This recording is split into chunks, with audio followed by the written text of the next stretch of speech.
just want to, again, acknowledge our sponsors for sponsoring the event, and also want to acknowledge everybody that's traveled the distance. We even have people that have traveled from the United States to come and see what MICA is doing and where we're going, which is great. I'm going to start off by talking to you about our membership model and sort of how we came about to have one, and then I'll give you some details on what it's all about. So the first thing is, we needed to create a national network, and in fact, one of the things that the government really emphasized to us was that, look, you must build a really strong and cohesive network. So, so we went out there and realized that if we're going to build a strong, cohesive network, we needed to get people who can become actively involved in MICA. And one of the ways to get people to actively get involved is for people to have a subscription, or a membership. Unlike the membership at a gym, where you get a membership and you don't show up, MICA membership is going to be a little bit different, So what we'll do with MICA is when you take on a MICA membership, we're going to be on you. Like, we will contact you and we will find out exactly who you are and what you're all about. So it's going to be a very active membership model. We also wanted to make sure that we had an organized and managed network. So part of the reason for the membership model is to have something that is actively managed by a team. And then we also wanted to create a collaborative environment. And I think we can all agree here today that having a collaborative environment is key to moving anything forward. I think nowadays, where the degrees of sort of separation between people are getting smaller and smaller, it's so important to work in an environment where that collective effort can be brought together. So that kind of summarizes why it is that we have a membership model. All right, so here's something that I think some of you have been waiting to see is, okay, what exactly does it cost to be a participant of MICA? So one of the things we wanted to do is remove any barriers to entry. We didn't want any group to be excluded from MICA. So we came up with what we call a student and professional membership, which is at $125 per year. And this membership actually has features that I'll describe a little later on, but it's really the first entry point for you to participate in MICA as somebody who's a student or professional. We know that students are going to want to be part of MICA because MICA, again, is forward-looking, and I think there's a lot of students out there who recognize that the future is with technology and want to be part of that. We also wanted to have a membership level that would allow an organization to participate, and we came up with a membership level called Associate.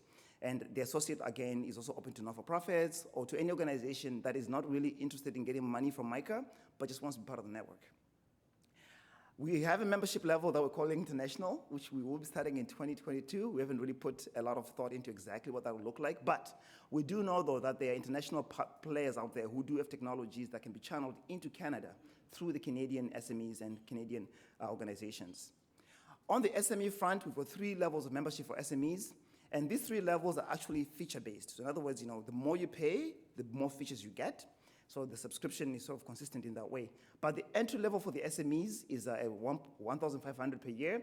And at that level, you can actually apply for MICA funding. We also have an SME member level 2, which is features that I'll describe shortly. And then we have SME level 3, which I'll again go into some features shortly. For the junior mining companies, we wanted to make sure that the exploration companies, which we have a lot of in Canada, we wanted to make sure that they had a mechanism to be involved in MICA. So we have a membership level for junior mining exploration companies, $8,000 a year, and I'll go into a little bit more detail on the features that you get as an exploration company. We didn't want to exclude those junior mining companies. And again, when we talk about junior mining companies, we also are talking about pre-production. So if you have a mining company, that is not yet in production mode, but you're still sort of doing that last stage exploration, this is a membership level that you could take on.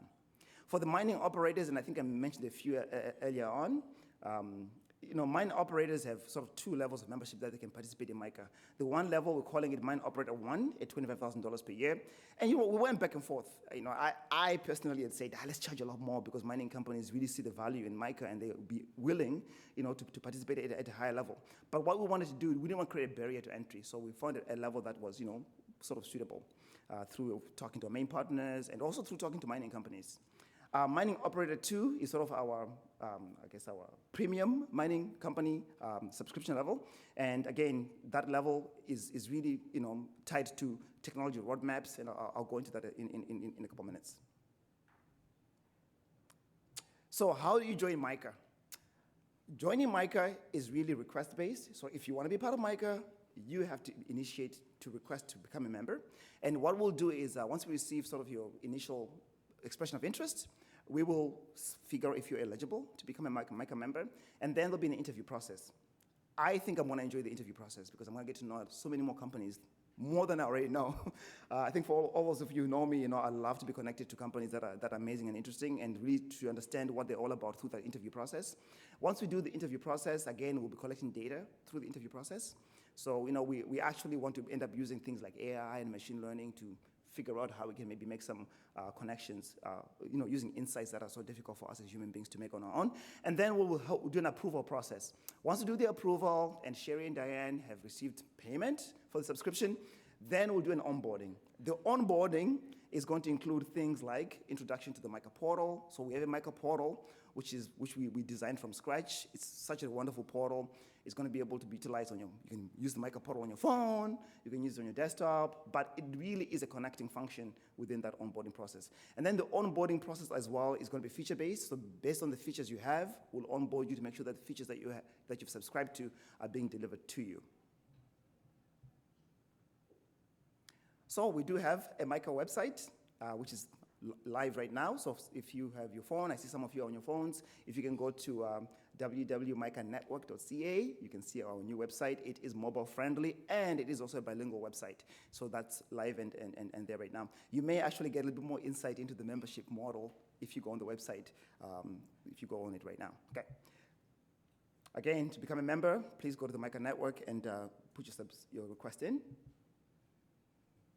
Okay, I did mention that I was going to go and talk about the benefits. Now, what you're seeing here is just a snippet of the benefits. When we first started doing these slides, I had so many more benefits listed here, and the team told me very quickly, Charles, that's just too much. Okay, just go to pick up the main ones, right? So, as a student professional, if you're really keen on professional development and want to be engaged in the network, this level here will be good for you to get. You get access to the innovation directory. So all the innovations and solutions that are coming from the MICA members will be inside the directory, and you'll be able to see that. Some of our main partners really wanted us to have a way for students to be able to maybe get co-ops and to get other student development opportunities. So MICA will have that as well. This level will also have access to the member directory. And again, we won't be giving away emails and stuff like that, but we will definitely let people become aware of what's inside the network.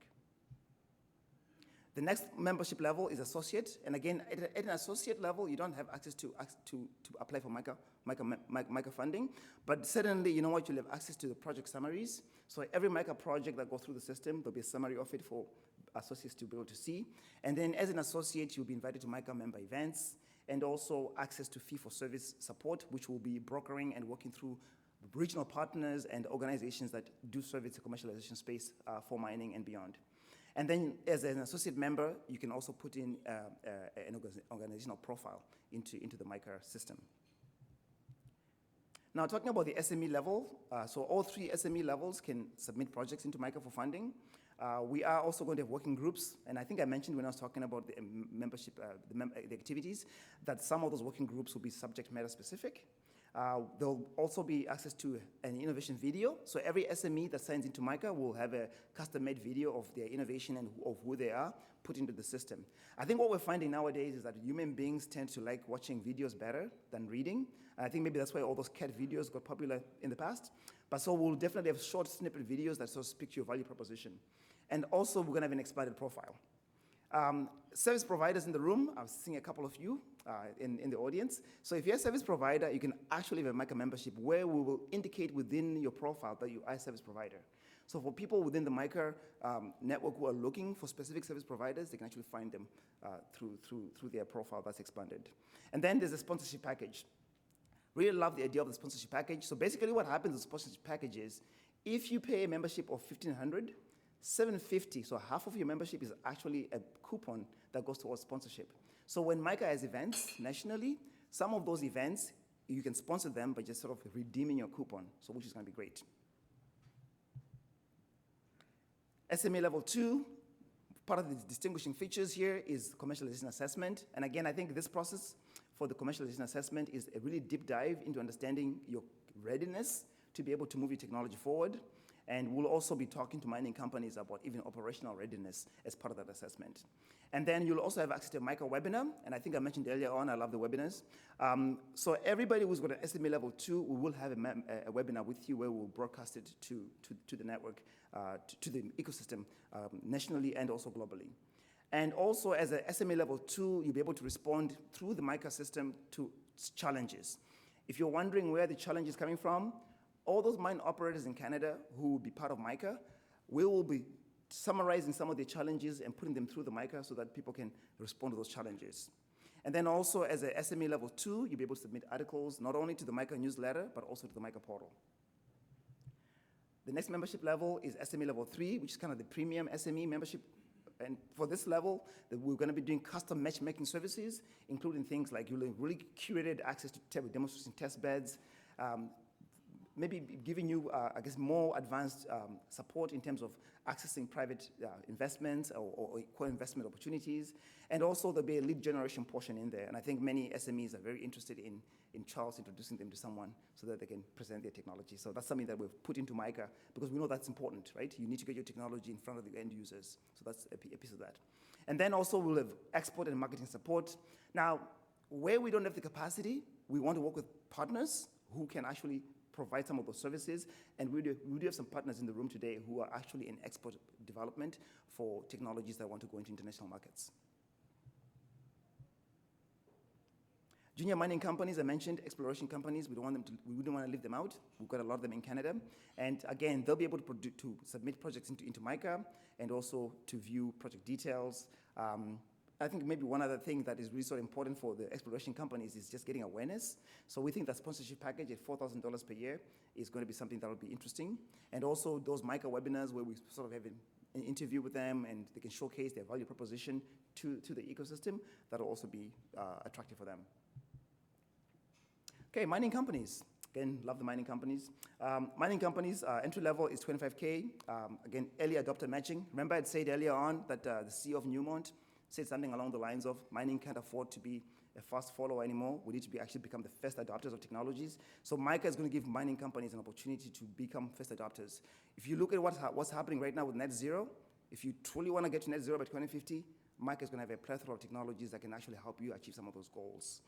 Again, we're going to be doing solution matching with the mining companies and also working with mining companies for things like technical collaborations, co-investment opportunities, challenge submissions. Those challenges will be coming from mining companies. We'll filter them into the MICA ecosystem. And then I think mining companies who do have an ability to use their sites as demonstration sites will also be able to list that they have some of those opportunities for demonstration sites, site listing. Okay, now talking about just the premium mining company level. One of the things I want to mention is that, and I think Sherry is probably wondering, Charles, say it, incremental. All the benefits so far are incremental, right? Which means that, the benefits from the SME, all those accrue, right? So when you are at a mining company level 2, you have all those other benefits that I've mentioned so far. So mining companies have developed these things called technology roadmaps, and it's really a way for the mining companies to sort of look at their own operations and look at their requirements, not just for now, but 5 years into the future and 10 years into the future. So through MICA, we want to be able to give mining companies a platform to be able to present some of those technology roadmaps to the different sort of technology areas of interest. So that's something that I think is going to be a really big engagement for MICA with the mining companies. All right, okay, that ends my presentation. I'm going to now ask Sherry to come over and talk about the call for proposal process. Thanks, Charles. Okay, I'm going to try to do this fairly quickly to make up some time. So one of the mandates of the MICA program, obviously, is to provide funding, leveraged funding for technical and capacity building projects that help MICA achieve its vision and mission. So some of the basic requirements is they obviously must fall within the MICA timeframe, so the funding that we have from the federal government. So we're sort of 1 to 4.5 years for completion, and that's because, we're already underway since we got the announcement. So it's about a 4.5 year is the max for projects to be completed. And they obviously have to fall in one of the technical themes which have been outlined a couple times in presentations before that. There's also some overarching criteria. So the applicant for the funding must be a member in good standing with the MICA network. Charles just described those situations. The project must have participation of at least one SME member. The ultimate recipient organization, so the organization that will sign the funding agreement to receive the funding, must be incorporated in Canada, carry on business in Canada, and have a presence in Canada. So that's actually a requirement from the federal government from our contribution agreement. And also, leveraged funding is not 100% funding of the projects, so the applicants must have secured the rest of the funding to complete their projects. So the parameters for the call for proposal, so the applications are going to be facilitated through formal call for proposal processes. All projects requesting funding have to follow this process. They're going to be launched on specific dates with timelines for submissions, evaluations, feedback, and project submissions are only accepted as part of this process.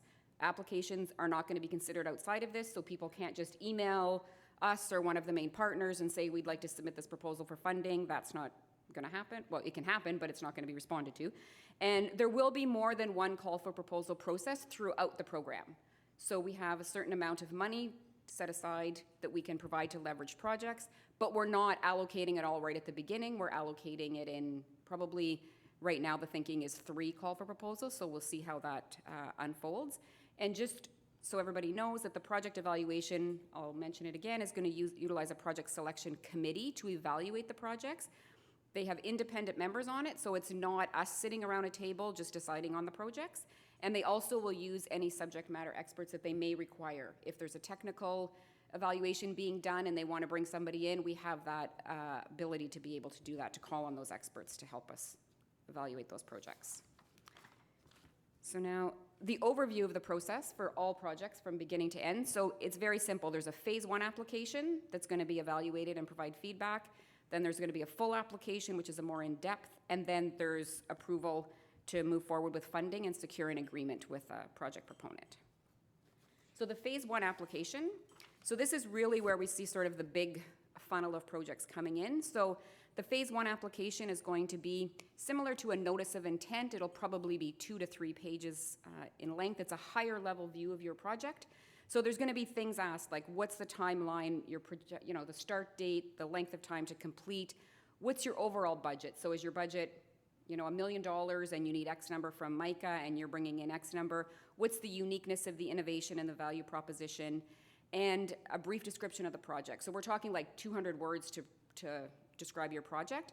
So these are going to be reviewed to see if the project is suitable. First of all, they're reviewed for completeness, and if it's suitable for the MICA network. And then the evaluation is just looking at some basic evaluation criteria. So things like, does it fit the themes? Is there a commercial path? The overall fit. And they're going to be reviewed with input from an industry consultation group, which has industry input into not only the priorities for the industry, but also the relevance to the challenges that are being solved, and also reviewed by the project selection committee again. Then there's feedback. So the feedback is, if it's positive, the applicants are invited to submit the next step, which is a full application, which there is obviously a full application package. If it's not recommended to go to full application, there would be feedback as to issues, as to comments as to why it wasn't. So there could be various reasons why not. And if there are reasons that can be rectified, then there's a potential for resubmission to a future round for intake. Then when we get to the full application, so this is after phase 1. So this is the in-depth application. This is going to be asking for full project details. So a much more in-depth technical, who are the partners on the project, detailed budget, sort of by quarter, by year, project schedules, Gantt charts, milestones delivered, all those types of things that you would expect in a funding proposal that you would prepare to secure funding. So we're going to, from the phase 1 application, we're going to get them in, and then we're probably going to divide them into 2 sort of streams for the first call for proposals, just because you can only evaluate and manage so many of them at a time. And we're going to allocate a certain amount of funding to those streams. There's also, for an evaluation, the project selection committee may ask the project proponents to do a presentation. Could be in person, could be virtual, depending on where we are at that point in time. They're evaluated, and there is the opportunity for some feedback at the full application stage. When it's being evaluated, they may reach out and ask for clarification of some things to help facilitate the evaluation of the full application. And then at the end, there'll be decisions. It could be a yes, you're recommended for funding. It could be a no. It could be a pending for future allocation. There could be, just thinking if we have projects and there's a cutoff as to the amount of money that we can allocate, the project might be sort of next on the list from the cutoff. And, as we move forward and try to enter into agreements with the ones that were successful, sometimes those agreements fall through and sometimes people can't enter into the agreement for whatever reason. So then the next sort of one would kind of go up in the line. So that could be a result of the full application as well. So summary of the approval process. So the project selection committee does the formal review with the independent members, and they also make the recommendations for the funded projects to the board. And then the board of directors has the ultimate, they approve it and the budgetary allocation for the projects that are recommended. And there's industry representation on the board as well. And then the project funding agreements are completed with the successful applicants, and then the project starts, basically. So, summary, happy to announce that the first call for proposals for phase 1 is going to be launched December 1st, 2021. So that's Q4 2021. The phase 1 form will be available on our MICA website.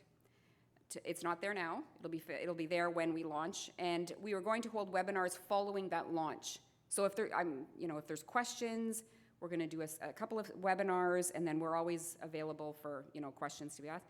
The phase 1 applications will be due back by January 7th, which is Q1 2022. We know that December, there's holidays and stuff in there, but it really is a very short form. It's not a full technical submission of your project.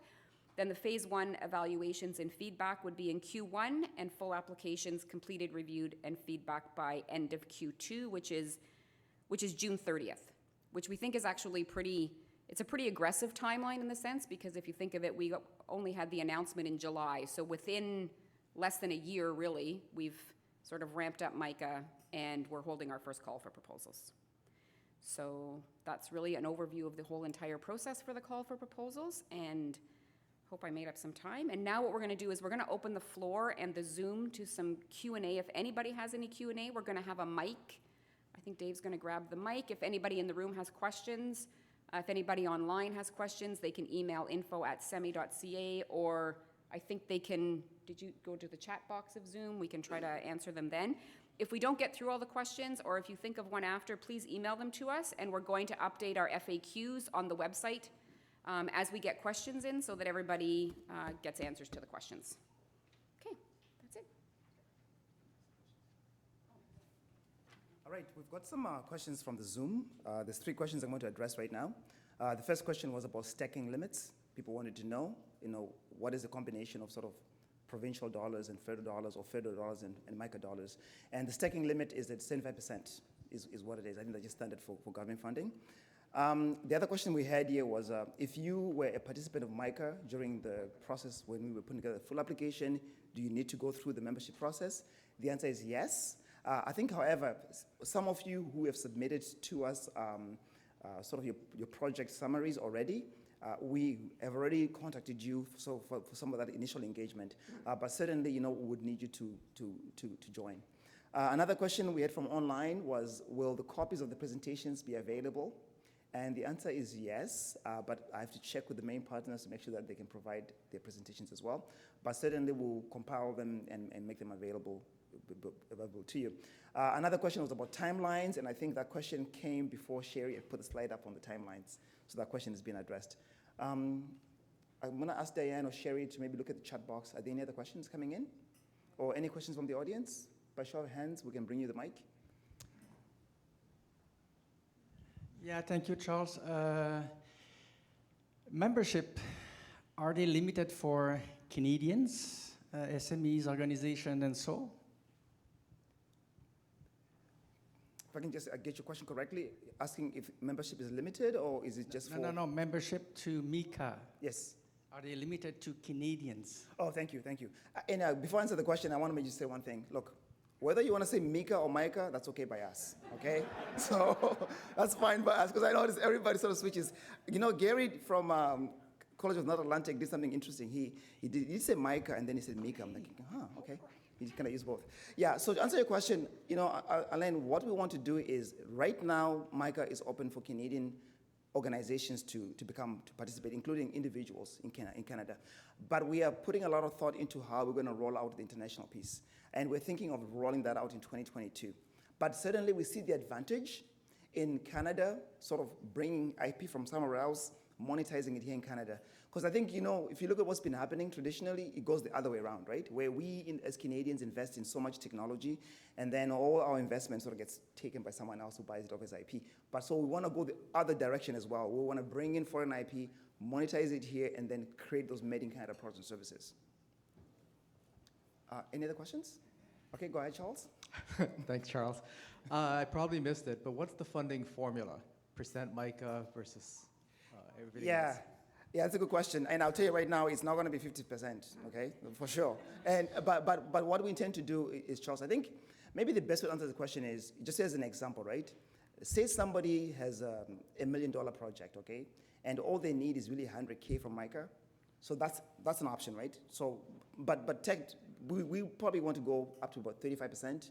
Or maybe 40% if we can push it. And the reason for that is we want the MICA money to go the distance as well. But we do encourage people to come, with more than just one source of funding already identified if possible. And I think that will make it easier for them to move things forward. But again, maybe to be more very specific, we are looking at maybe about 35 cents to 45 cents to the dollar is what we are imagining for now. Any other questions? Can I ask a follow-up? Does it have to be Canadian money? That's a good question.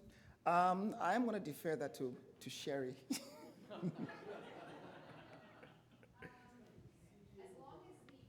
One second, Sherry.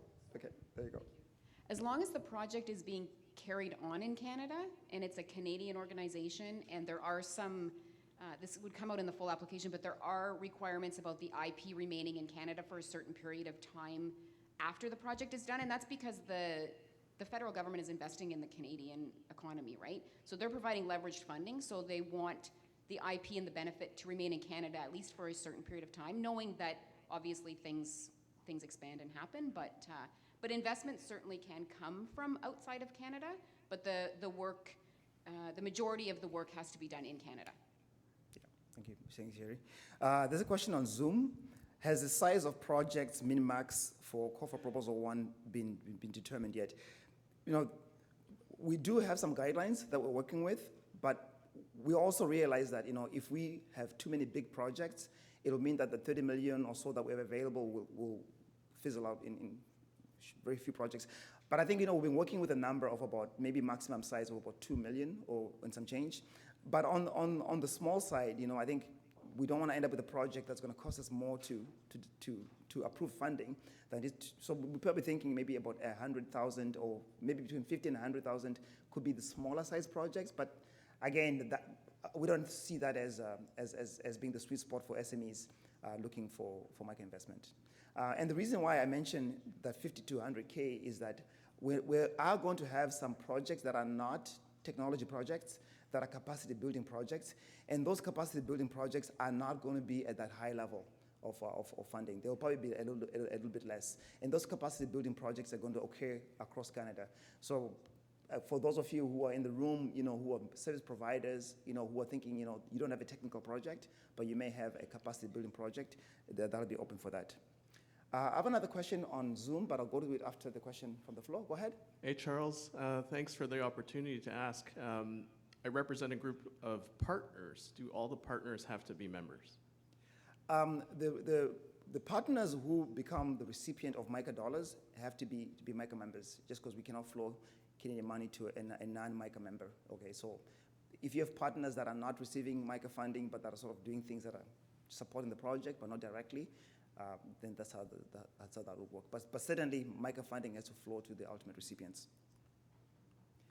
Any other questions from the floor? Okay, there's one over there. Okay, Dr. Carl. Hey, Charles, I was excited to hear about the call for proposals from Sherry. Now, is there a theme you're going after for the first call for proposals, or do you have a favorite for that? You have a favorite? Yeah, I have a favorite. My favorite is anything smart, personally. Guaranteed, right? I like smart digital stuff.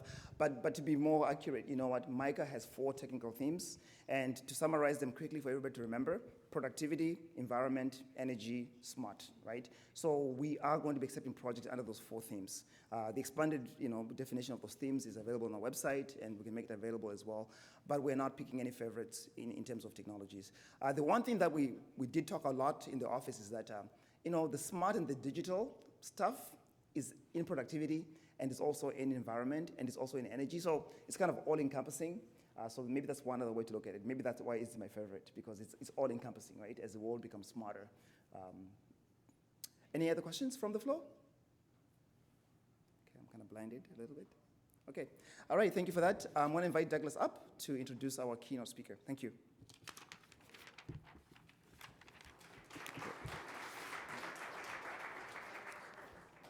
Very good, thank you, Charles. And basically, you've now heard everything that the CEMI team has to say, everything that the MICA team has to say. We're very grateful to all of our main partners for having been so succinct and on time. Now it's my pleasure to welcome George Hemingway, who's the current leader of the innovation practice for Stratalis Consulting, based in New York City. He's a consultancy that's focused on innovation, future-focused, helping those companies develop flexibility and foresight and the focus they need to be successful in changing markets.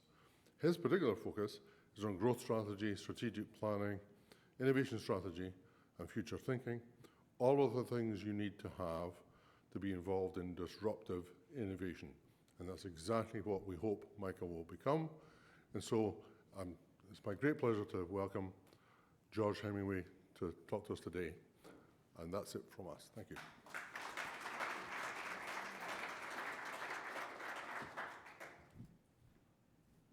Well, hello, everybody. It's nice to be here today. Thank you for having me. It's good to be back in Toronto after a year and a half. I'm here to talk to you about the power of purpose and how important purpose is in a world that's highly uncertain and an industry that's looking to transform, like the mining industry, where we do an awful lot of work. And the importance of purpose is understanding why things really matter to you and how they connect to the greater world. So I'm going to start with a bit of a why question. Why are you here today? Are you here because you have to be? Or are you here because you want to be? And if no one was looking, would you still be here? For those folks that would still be here if no one was looking, chances are you've got a why, a reason that's deeper, that connects you to the world around us. Today, I'm going to talk about our role in helping the mining industry to transform in the most uncertain of times, and how our own personal quest for meaning could mean the difference in the mining industry in its quest to transform. Now, like so many, I find myself at a bit of a COVID career crisis. I spent the last 20 years or so becoming an expert on certainty, and in about a year, the rest of the world caught up with me. And we live in incredibly uncertain times. I mean, look at what we've got. We've got a wave of change coming across the entire world right now. We've got murder hornets and waves of COVID. We've got global potential recessions. We've got wars on the front with China. We've got all sorts of crazy stuff going on. And even man's best friend isn't a source of security anymore. Heck, we're vaccinating zoo animals. And if you live in the US and you're looking for good health care, the zoo is probably one of the best places you can go. Now, do you remember what you were doing 18 months ago? I do. I was actually flying into Toronto to go to PDAC, the last time I was really here. And on the day I came in, this was the cover of the Wall Street Journal. Now, as you can see, New York had just gotten its first confirmed coronavirus case, and according to our blessed experts, the risk was still low. Well, it's nothing to worry about at all. But it's interesting to see just how resilient we are as people. How despite the change that's coming over us, we're kind of back to the same sort of thing we were before. In fact, most of my friends, the majority of people I know, are bickering about the same thing they were bickering about a year and a half ago. Politics, who's going to cause a recession first, the US or China, murder hornets. And the interesting thing about that is that despite all this change, right, we as human beings tend to react the same way, whether we're talking about COVID or anything else for that matter.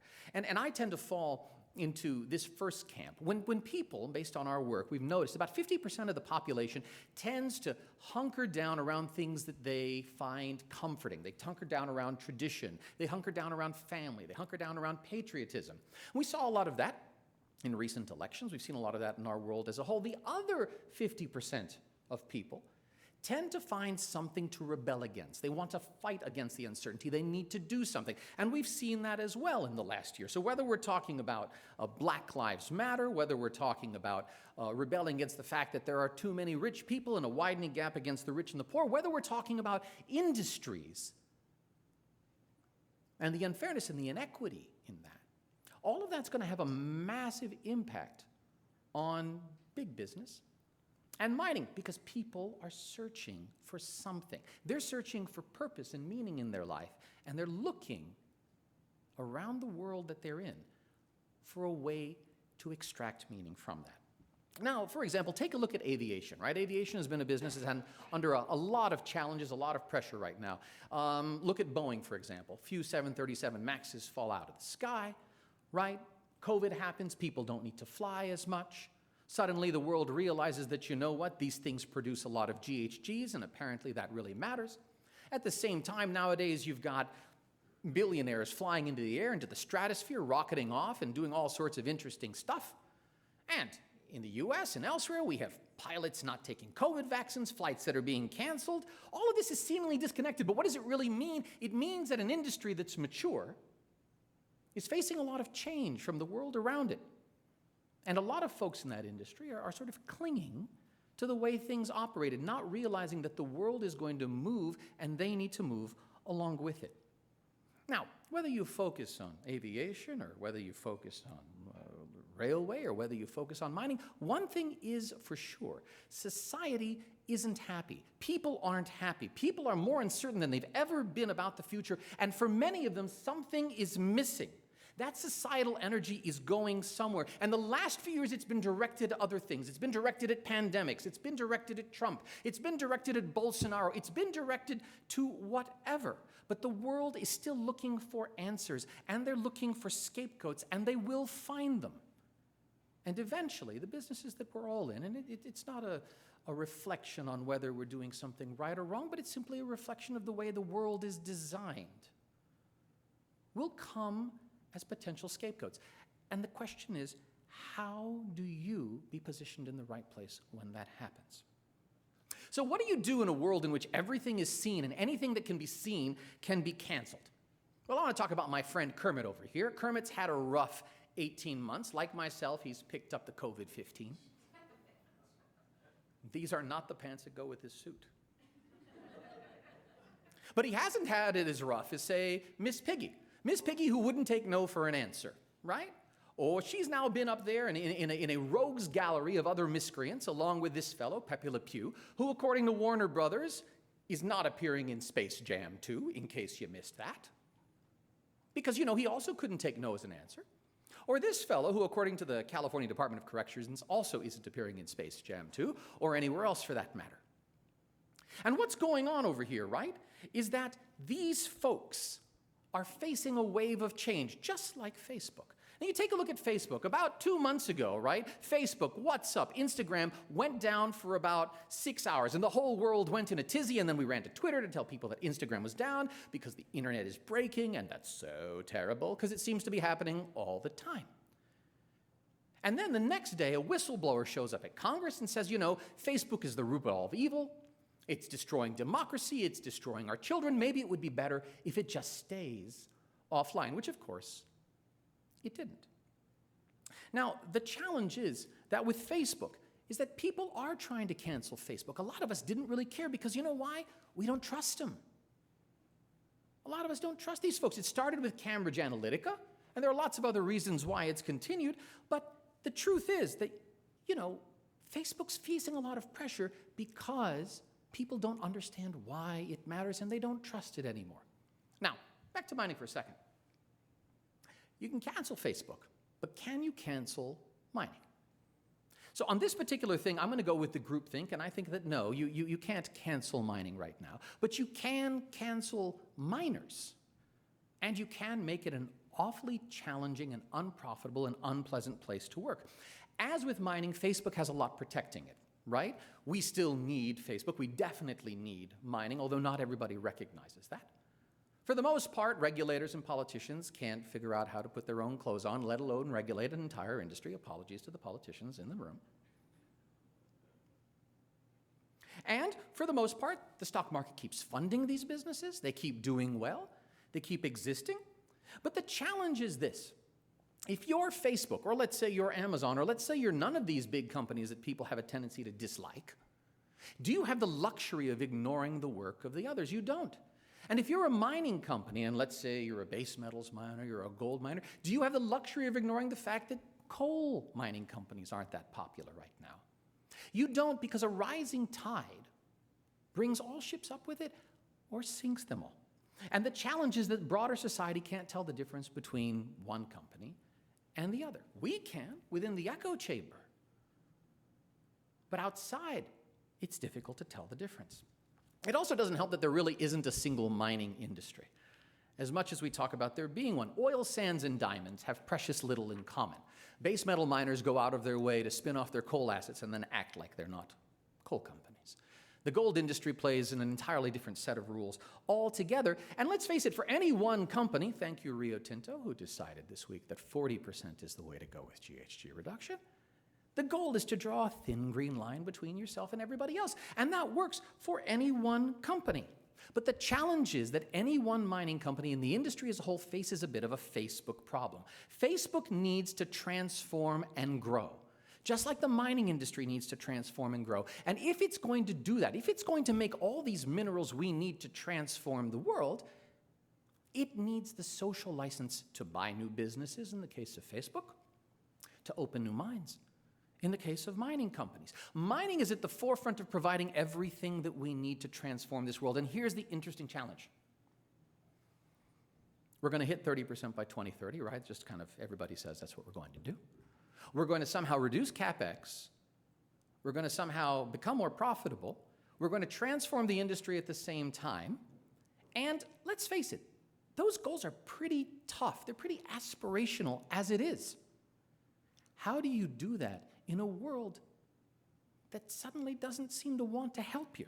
If society doesn't trust the industry or believe in its purpose or recognize how interconnected its success and our world's ability to transform is to the industry itself, it risks being derailed. And unlike Facebook, there really isn't a Twitter to go to when things back up.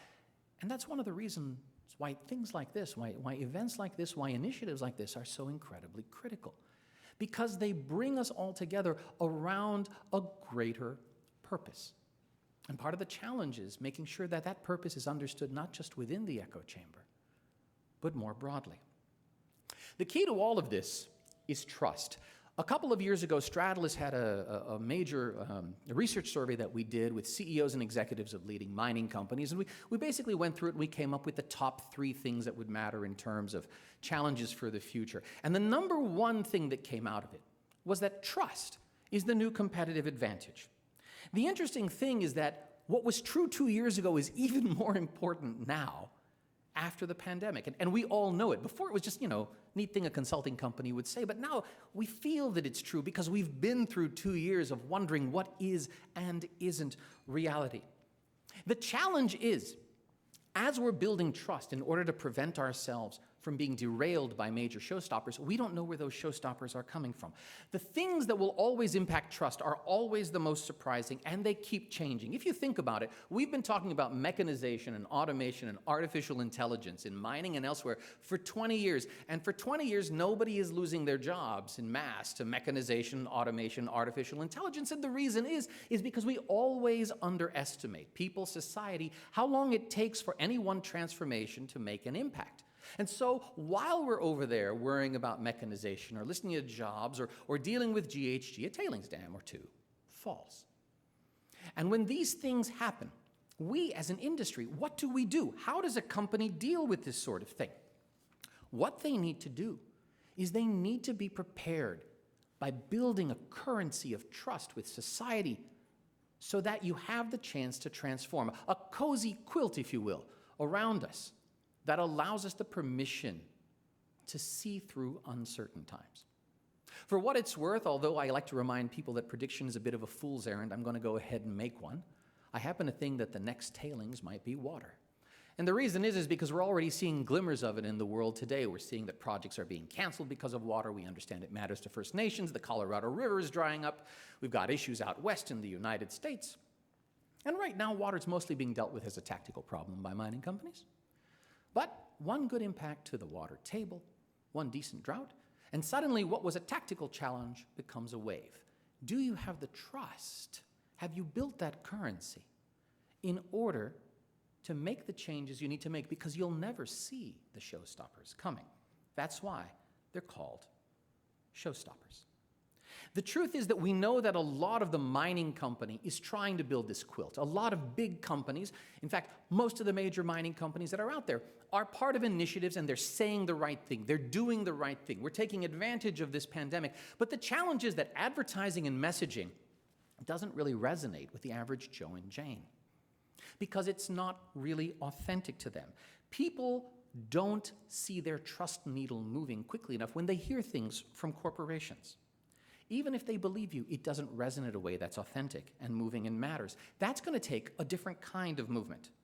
So what do we look at? Well, the common and obvious answer to this sort of thing is to look at companies that do this well. Look at Tesla, look at Apple. These are two companies that have taken what is essentially a commodity, and they've made it something almost virtuous, as if they're not just insulating their brands, they're also helping the world at the same time. And the interesting thing about this is that these two companies need metals in mining more than almost any other industries that are out there, but they're doing their best, again, to draw a green line between themselves and the industry, so much so that Apple went ahead and invented a new kind of aluminum so that they could brand it differently, you know, from aluminum. What they're trying to do, somewhat successfully, is they're trying to build goodwill and trust by broadcasting a higher purpose. Now, some parts of mining are easier to do this than others, right? Lithium, nickel, copper, rare earth minerals, things that, the average person may understand that we need, right? These are things that maybe aren't really being effectively communicated to the average Joe and Jane. But, if you went ahead and, say, Resolution Copper decided that I wanted to make an argument of why we're so important to your future car, it's not as much of a stretch, say, as coal companies do. Have they done it yet? No. But again, that's an easy starting point. One of the reasons why these sorts of messages work for Apple and Tesla is that their purpose appeals to you and I in such a way that we advocate for them. The very best advocates for an Apple, for a Tesla, are society itself. We talk, we go out, we tell our friends how much we love it, how great it is. And that builds authenticity. It builds trust through that communication. Because there are some things that just don't feel authentic, right? American poutine, gas station sushi, companies telling you to trust them. True trust, true purpose doesn't come from a company or an industry. It comes from the heart. Look, mining is way more important than cars or cell phones. It is at the heart of almost everything we build that matters. It's a fundamental industry, and we've all heard it before. It's like farming or health. And if you think about it, if you're a farmer, you know that you don't just grow corn, you feed the world. What you do matters. If you work in medicine or pharmaceuticals, you don't just make drugs, you heal. What you do matters, and that purpose, it extends to everyone in the industry, from the farmer to the person in accounting who makes sure that tractors are available, from the nurse to the person in procurement that makes sure that syringes are there when they're needed. That's something that people in the industry genuinely carry with them when they go to work. They understand the importance of not what they do, but why they do it. And they understand why that why is important to others. Ironically, and interestingly enough, the place where I think the mining industry needs to look is not outside at Tesla or Apple or farming or healthcare, but inside what is potentially one of the greatest sources of uncertainty and one of the greatest eroders of trust in the industry itself, in the last few years. Tailings. Now, we've done a lot of work in tailings in the last couple of years, helping mining companies to set their vision of their future and their technology strategies and so on. And what we've noticed is this. If you speak to the people in charge of tailings at the major mining companies, what you will notice is something different than you would have noticed necessarily a couple of years ago. You find a deeper purpose. You find a passion, a knowledge that what they do matters. They have a purpose to save lives, to prevent failures, to stand guard. These are folks who believe that what they do is more important than the companies they work for. They have a duty to society, one that I think if push came to shove, they would stand and fight for and do the right thing in. Because it matters, because they matter, because they have purpose. And that purpose, that commitment, that authenticity, you know what it breeds? It breeds trust. You believe in people who are passionate. You believe in people who are committed. You believe in people who are authentic, and you believe in their individual stories. So the person sitting behind the desk in procurement at a mining company, do they know why they matter to society? Or the individual building digital apps to make sure that you know when the scoop shows up at the face, do they understand why what they do impacts the world? It's interesting, it's not a universal truth, but COVID has caused a lot of us to have a kind of global midlife crisis. And because of that, you see the great migration in work, you see divorces, you see weddings, you see people moving cities and changing things. And while some of us are just here for a paycheck, chances are, if you ended up in this industry and you stayed, you have a deeper connection to the industry than many people will acknowledge, to the good that it does, to the benefits that it gives society. So with that in mind, I would ask everyone listening to pause for a minute and ask yourself this question genuinely. Just pause and see if you have an answer. What is my why? Why do I do what I do? Why do I work in mining? Why do I wake up in the morning? I know my why. It has to do with my children. But what is yours? More importantly, why does your why matter to the grandmother down the street, the children playing in the yard, or the fishermen on the East Coast? There are a lot of potential whys here, but which one is yours? And which one is the one that you authentically would be willing to say without embarrassment to a total stranger who came up to you and asked you the question, why do you work in mining? If you can't find your why, I would ask you and urge you to keep asking, not just of yourself, because obviously you're going to run into a dead end at one point, but ask your friends, ask your colleagues, understand their why, see why they do what they do, and see if it resonates with you. And go deeper, not just into your why, but into why you think your why connects with other people's whys.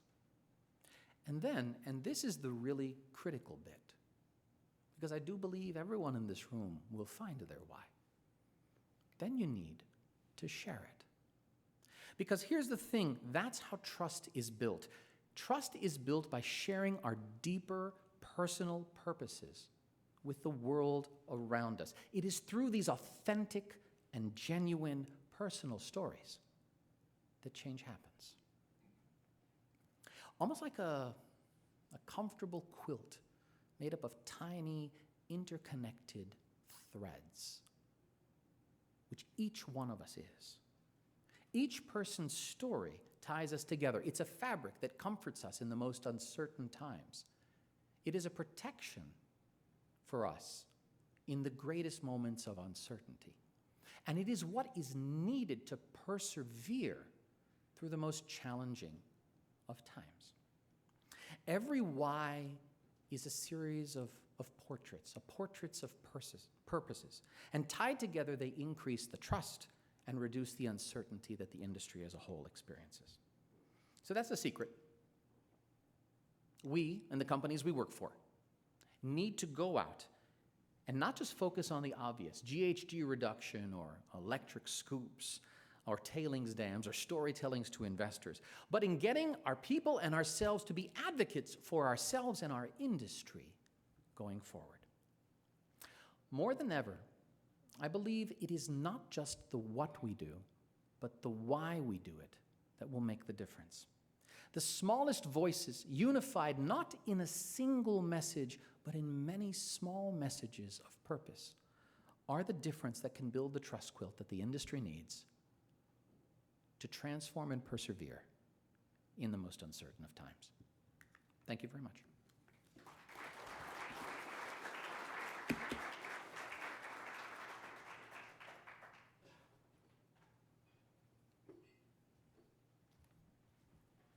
Thank you very much, George, for a very interesting, enjoyable, thought-provoking, salutary message.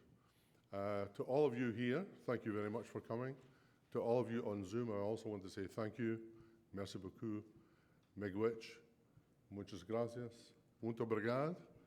And endlich, danke sehr schön. Thank you for coming.